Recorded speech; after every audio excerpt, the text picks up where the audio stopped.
Perhaps the most important test that's run on a regular basis in a water quality laboratory is the coliform test. We're going to go over the coliform test right now, but before we demonstrate how that's performed, I want to prepare my work area to make sure that it's bacteria free. So what I'll do is I'll take some isopropanol and I'll put it on the counter. I'll get my rag moistened with it. I'm just going to wipe the counter down with alcohol just to make sure that it's bacteria free so I don't have any contamination when I set up my coliform test.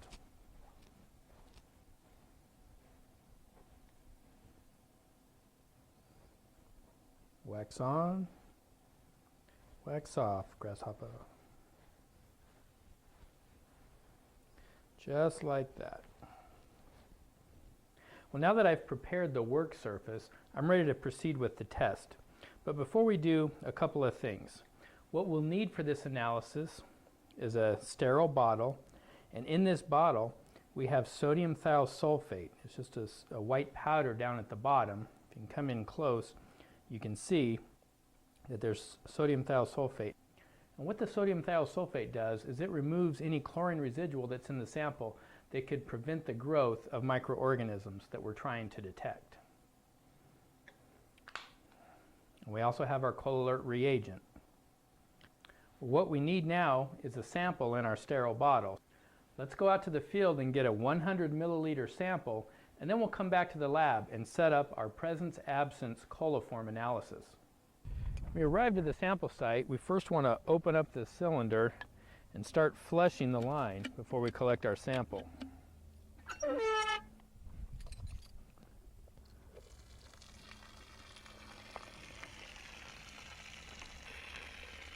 We're going to let this flush to ensure that we get a representative sample of what's inside this tank. After flushing several line volumes from this line, we want to slow the flow down so that we can collect our sample.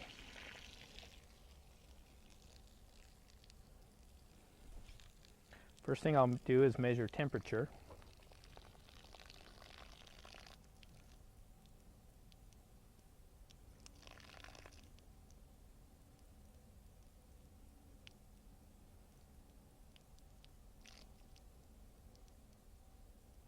Okay, that's stabilized at 64 degrees.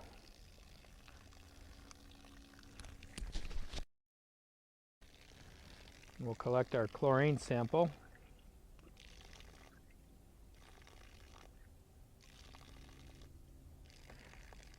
Now in the field we don't have a pipette to measure 10 milliliters, so what I'm doing is I'm using the mark, the 10 milliliter mark on the vial. I want to make sure the bottom of my sample is right there.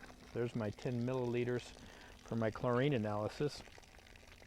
And now with the coliform bottle, as you can see, it's sealed to ensure that it's sterile. So in the field I will take the seal off. I'm going to carefully fill this to the 100 milliliter mark.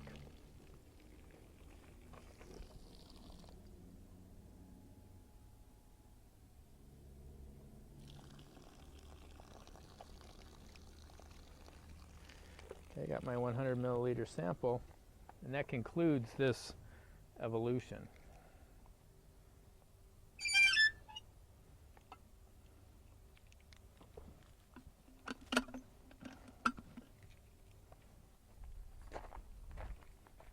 Well, now that I have a 100 milliliter sample, I can go ahead and proceed with the coliform test. This is really a very simple procedure. First thing I'm going to do is I'm going to remove the cap and set it on my clean counter. Then I take the reagent and I point it down into the top of the sample. I snap it, and I'm careful not to touch the bottle or the reagent. I simply recap the bottle, and then you gently invert the bottle several times to get good mixing. Now, according to IDEX, who's the manufacturer of this reagent, you're not to shake this vigorously, but you just gently mix, and there will be some particles left but these will dissolve during the incubation period. And that's all there is to setting up a presence-absence coliform analysis. Well, now that I have my reagent in my 100 milliliter sample, I need to incubate at 35 degrees plus or minus 0.5 degrees Celsius. So that's 35 degrees Celsius plus or minus 0.5 for 24 hours. So let's place this in the incubator for 24 hours.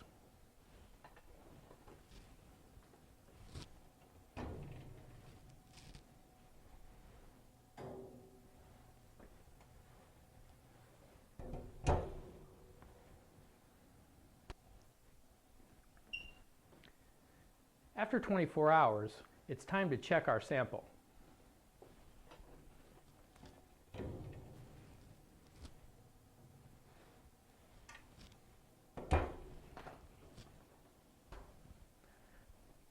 To read our sample, we need to compare it to our presence-absence comparator.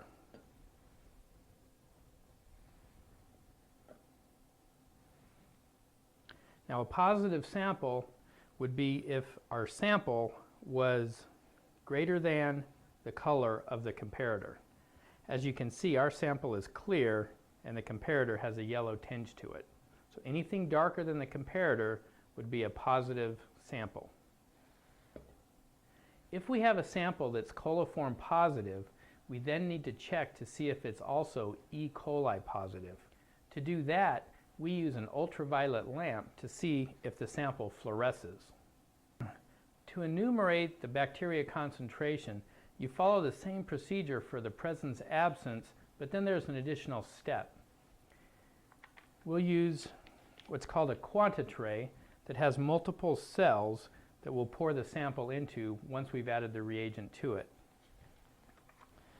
So basically, just like the presence-absence, we remove the cap, we point downward and snap our reagent into the sample without touching the sample bottle or the reagent, recap, and then we invert to mix the reagent throughout the whole sample.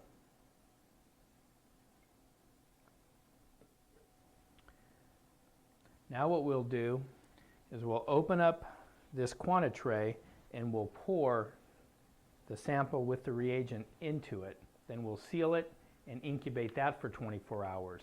This will allow us to determine the bacteria density within the 100 milliliter sample. So to pour our sample into the quantitray, I'm going to remove the cap. I then grab the quantitray on the sides and this tab, again being careful not to touch the inside.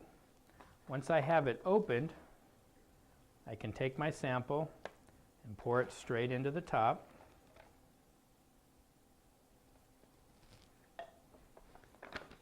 And I close that up.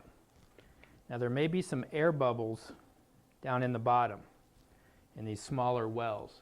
So what we'll do is we'll gently tap several times to get the air bubbles to release and go to the top, because we want all of our sample wells to be completely full when we incubate it.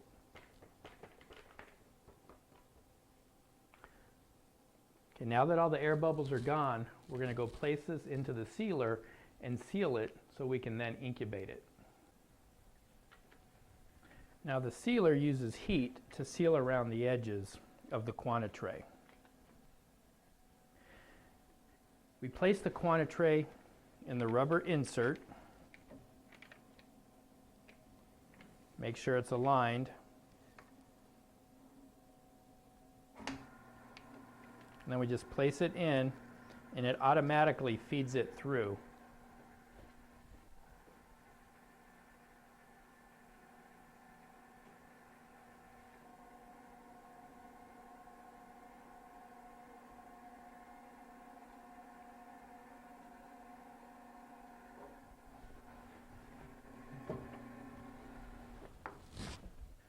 Once the quantitray has been sealed, we'll incubate it for 24 hours at 35 degrees Celsius plus or minus 0.5. So let's place this in the incubator. When you place it in the incubator, you put its cells down.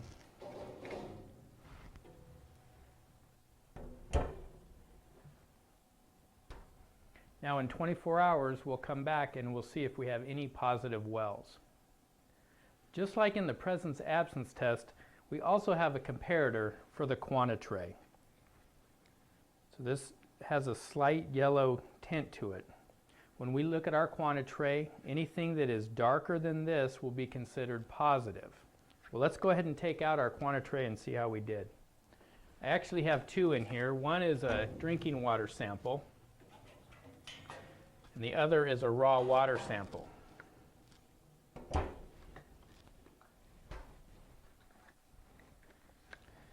Well, as you can see, our drinking water sample, all of the wells are still clear.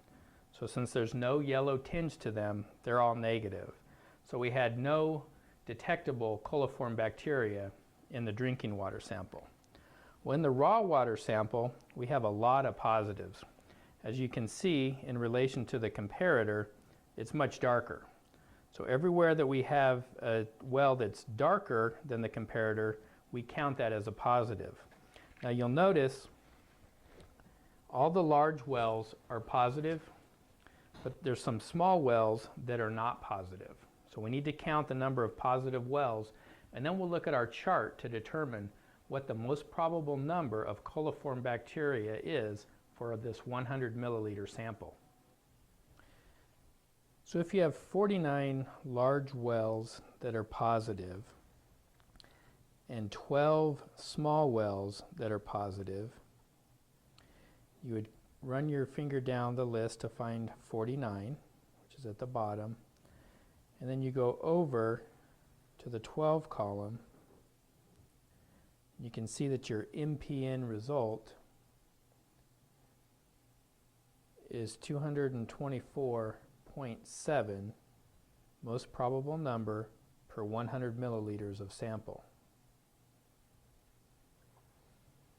If you had 20 large wells positive and you had 20 small wells that were positive, you would come down to the 20 for the large wells. So you see this is the large well column. And then you go over to the 20, run your finger down. You can see that it's 51.9 most probable number, or MPN, per 100 milliliters of sample.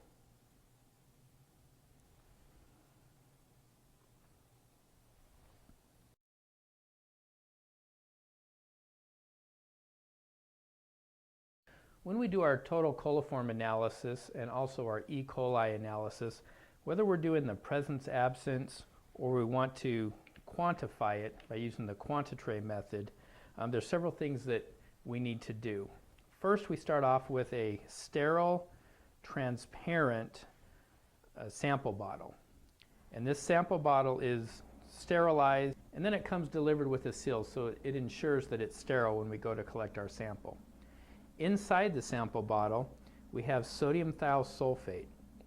And that's just a white powder that you can see up close. Well, this sodium thiosulfate removes any chlorine that might be in the sample. The reason we want the chlorine removed is because if there is bacteria present in the sample, we don't want any chlorine to interfere with the reproduction and the growth of the bacteria in our sample. So we remove the chlorine with sodium thiosulfate. Well, once we have our sample in here, filled up to the 100 milliliter line, now this sample bottle is approximately 125 milliliters, and it has a line at the 100 milliliter mark. And this gives us room or headspace so that we can mix our sample. So we don't fill the sample all the way up. And it also has this line because when quantifying, the units are the most probable number per 100 milliliters of sample. Once we have our sample filled to the line, we can bring it back to the lab and we'll add our reagent, which has several things in it. There's some enzyme substrate as well as nutrients to encourage the growth of the bacteria.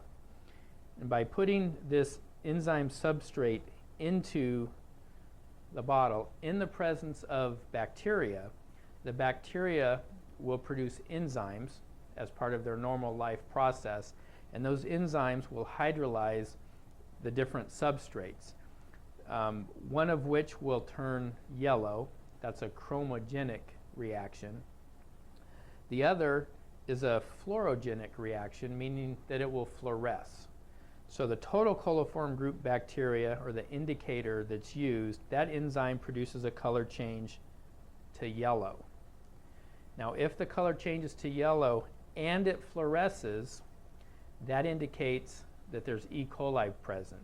The E. coli enzyme produces a fluorescent product. The quantitray is a substitution for the multiple tube method. And what this is doing, by having the different wells, rather than having multiple tubes, we have multiple wells in which the sample can be distributed between. Unlike a chemical reaction where the chemical can be a homogeneous mixture, bacteria grows in colonies.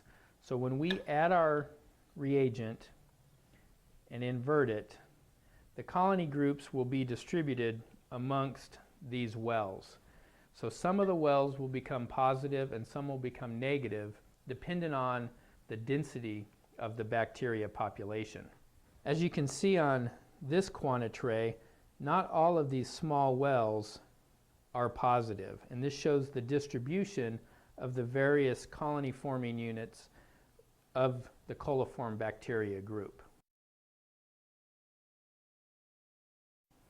It's a good idea to perform quality control checks on your analysis, and I've done that. So I'm going to take out my quality control samples that I used for the presence-absence test, plus the sample that we just set up. And we'll talk about a couple of things with regard to this. These three samples here in the middle are my quality control. This one that I'm holding here has heterotrophic bacteria in it, but it's not of the coliform group. So it should come up negative. I'll switch these around. This one has coliform bacteria, but not E. coli. And this third sample has E. coli bacteria, which is part of the coliform group of bacteria. So when we perform these quality control checks, this one should show up negative, which it did. Using our comparator, you can see it's negative. These two are both coliform positive, and this one on the end should not only be coliform positive, but it should also be E. coli positive. The sample that I just set up, I can use as a control to see if our reagent autofluoresces. And what that means is, if I put my reagent in a clear, transparent, sterile bottle, and before it has any time to react, if I put an ultraviolet light on this and it fluoresces, that means there's a problem with the reagent. So it'll give me a false positive for E. coli. So I need to periodically check that as well to make sure that my reagent does not autofluoresce. Now when using an ultraviolet light to check for E. coli, you need to make sure that you have proper eye protection. Not all lab safety glasses have UV protection, and there is an ANSI standard for the UV protection that you should wear. An alternative to that is to have a light box where the ultraviolet light stays within the light box and you look through a lens so that your eyes are shielded from the ultraviolet light. Let's go over to the light box and see how to read these samples. Here we have our ultraviolet light box, and what we'll do is we'll place our samples within the UV light box. This lens will protect our eyes from the ultraviolet light.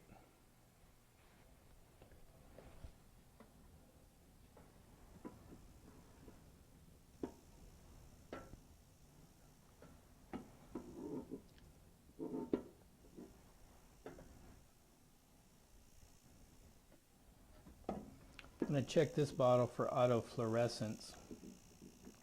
I see none.